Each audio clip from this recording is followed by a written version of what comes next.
Hi everyone, welcome back to my channel. तो आज इस वीडियो में ना मैं कुछ सच बातें बताना चाहता हूँ कि एमबीए के बाद एक्चुअली लाइफ कैसे होता है।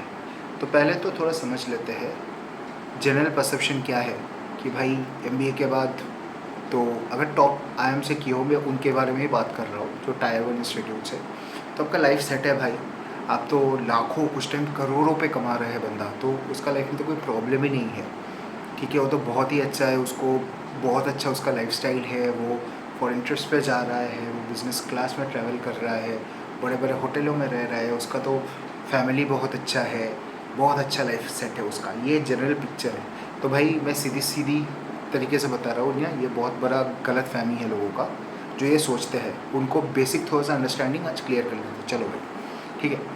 पहला चीज़ क्या होता है, ठीक है, पैसा बहुत अच्छा है, नौकरी अच्छा है, ये समझ लो। बट जब भी आप नौकरी में घुसते हो ना, after you have done your MBA from a top tier B school India में, तो आपके साथ आपके पास का जो एक्सपेक्टेशंस होता है ना, लोग आपको समझते हैं भगवान, कि ये बंदा तो बिल्कुल विनर है, ये कुछ भी कर देगा।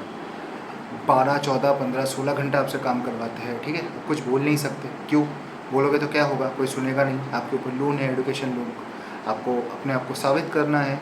आपका पीयर्स जो भी आया है वो भी सेम ही मेहनत कर रहे हैं, ठीक है, तो एक रैट लिस्ट में लग गए सब। तो कोई चांस ही नहीं है कि आप इससे निकल पाओ। तो हो गया स्टार्ट। अगर आपने कोई भी मिस्टेक किया, ठीक है, तो आपका लग जाता है, लेजिट बोल रहा हूँ, पूरा लग जाता है। क्यों लगता है? बिकॉज आपके ऊपर तो कंपनी बहुत ज़्यादा पैसा दे रहा है भाई। आपका सीटी से इतना, आप गलती कैसे कर सकते हो? आप तो भगवान हो, आप इतना कॉम्पिटेंट हो, कैसे कर सकते हो? ठीक है, तो scope for mistakes and learning go away, ठीक है। तो you will have to become very careful and very safe. आपका जो क्रिएटिविटी है, जो कॉन्फिडेंस है, जो आपका एसेंस था या फिर फाउंडेशंस था जब आप एमबीए करने आए थे, वो पूरा कहीं ना कहीं दब जाता है।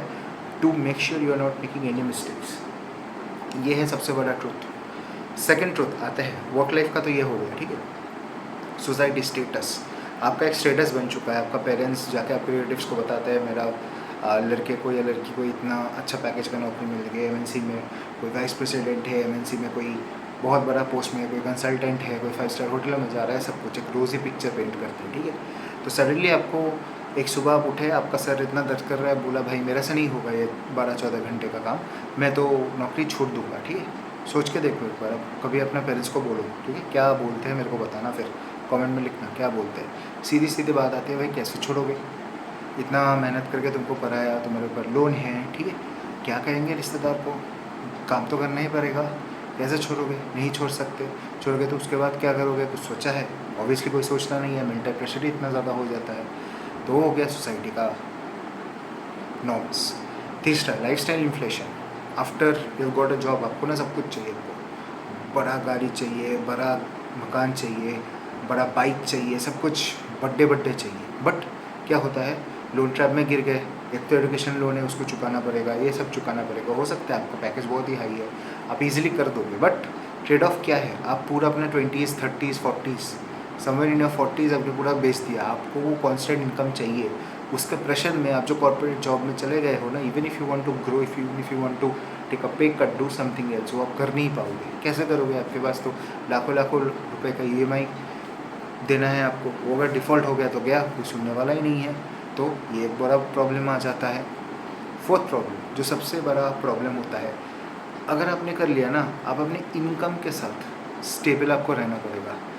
फॉर एनी रीज़न अगर आपका इनकम बंद हो जाता है, देखो जॉब्स तो उतना सिक्योर नहीं है जितना गवर्नमेंट में है, प्राइवेट में जॉब्स अनसिक्योर्ड जॉब्स ही है।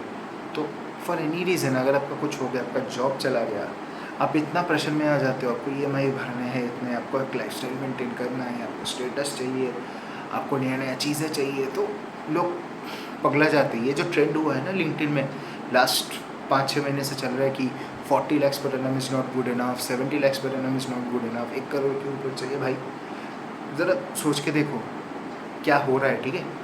कोई 5-6 करोड़ का घर लेके रखा है, कुछ 2-3 लाख रुपए ईएमआई देके, कोई गाड़ी लेके रखा है 30-40 लाख का इतनी ईएमआई देके, कोई कुछ कर रखा है इतनी ईएमआई देके। किसने बोला था लेने के लिए? किसने बोला था? पहले तो देखो खुद का, पहले कितना इनकम कर रहे हो। आज नहीं तो 10 साल बाद घर खरीद लेता ना भाई, जब तुम्हारे पास पैसा होता। किसने बोला था? ये होता क्यों है? होता है बिकॉज ऑफ सोसाइटल प्रेशर। सब कर रहे हैं तो मेरे को भी करना है, मेरे को भी स्टेटस दिखाना है, मेरे को भी शो ऑफ करना है, कर लियो, ठीक है, कोई बात नहीं। जिनको मजबूरी में करना पड़ रहा है वो अपने बजट मेंटेन करके करते हैं। ये मजबूरी में 2-3 करोड़ का घर कोई नहीं खरीदता, कोई खरीदता है तो भाई वो दूसरा चीज़ है, मतलब मैं इस वीडियो में तो एक्सप्लेन नहीं कर पाऊँगा। तो ये जो पूरा मिथ है ना, खुद सोच के देखो, इंडिया में जहाँ पे if you are earning 50,000 rupees per month for example, ठीक है, आप विद इन टॉप 2-3% में हो सकते हैं, 1-आधा% मैंने गलत बोल दिया हो, अर्नर्स में हो, ठीक है, मान लिया कि बहुत सारे लोग टैक्स नहीं भरते हैं, इनडायरेक्टली बहुत पैसा होता है, ब्लैक मनी होता है, एक्सेट्रा एक्सेट्रा, मान लिया, फिर भी पकड़ लो टॉप 10% में तो आओगे यार, अगर वो भी डेटा जोड़ दिए 15% में तो आओगे, 20% में तो आ भी जाओगे। टॉप 20% अर्निंग में अगर हो, वो आपके लिए अगर अच्छा नहीं है to live in a good metro city in India, then you have to look inwards as well. आप सिर्फ बाहर क्या हो रहा है उसके बारे में कंप्लेन नहीं कर सकते। तो मेरा ये वीडियो का जो एम था, ये आपको डिस्करेज करने का नहीं था, बट एक ट्रूथ है, थोड़ा सोच लो, अगर आपको MBA करना है कि भाई मैं ये हैंडल कर पाऊँगा कि नहीं, ठीक है, मेरे से 12-14 घंटे का काम होगा कि नहीं होगा, मेरे से ये सोसाइटल स्टेटस के लिए, मेरे को लोन्स चुकता करने के लिए मेरे को ये झेलना पड़ेगा 10-15-20 साल, जितना भी हो, या फिर 60 साल तक झेलना पड़ेगा, मैं इसके लिए रेडी हूँ कि नहीं मेंटली, ठीक है। मैं अपना लाइफस्टाइल में डिग्रेडेशन नहीं कर सकता, सोसाइटी मेरे को अलाउ नहीं करेगा। आप कर लिए तो भाई hats off to you, you have done one of the greatest things that you can do, but नहीं होता है ऐसा, असर काम नहीं करता है, ठीक है। बहुत ज़्यादा प्रेशर आने वाला है दोस्त, मेंटल हेल्थ का लगने वाला है, सिंपल एज दैट, ठीक है। काम करोगे, ग्रो करोगे, बट चीज़ें बहुत ज़्यादा है। 14-14 घंटे अगर काम करे हो, दूसरे चीज़ों के लिए टाइम नहीं मिलेगा।